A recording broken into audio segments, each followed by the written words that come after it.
ومشاركتنا هذه المناسبة العزيزة على قلوبنا، ألا وهي الاحتفال بالذكرى السنوية لتأسيس قوى الأمن الداخلي. هذه المؤسسة العظيمة التي توكل إلينا مهاما كثيرة لخدمة الإدارة والمجتمع والمواطن، التي تعتبر نقطة أساسية في صرح الوطن. فالأمن والأمان يعتبر الشرط الأهم لاستقرار أي مجتمع، فلا اقتصاد بلا أمن، ولا تعليم بلا أمن، ولا استقرار اجتماعي بلا أمن. فالأمل أيها الرفاق والرفيقات أساس كل شيء.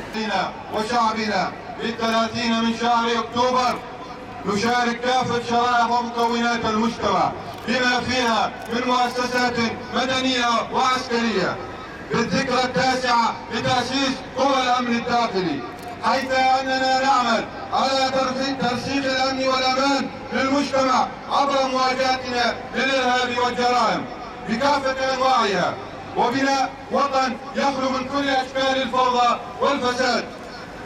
اليوم نحتفل في مدينة منبج بالذكرى السنوية التاسعة على مستوى شمال وشرق سوريا لتأسيس قوى الأمن الداخلي. فباسم الإدارة المدنية الديمقراطية لمدينة منبج وريفها نبارك لأهلنا بكافة مكوناته في مدينة منبج هذه الذكرى، ونبارك بكافة رفاقنا ورفيقاتنا في قوى الأمن الداخلي.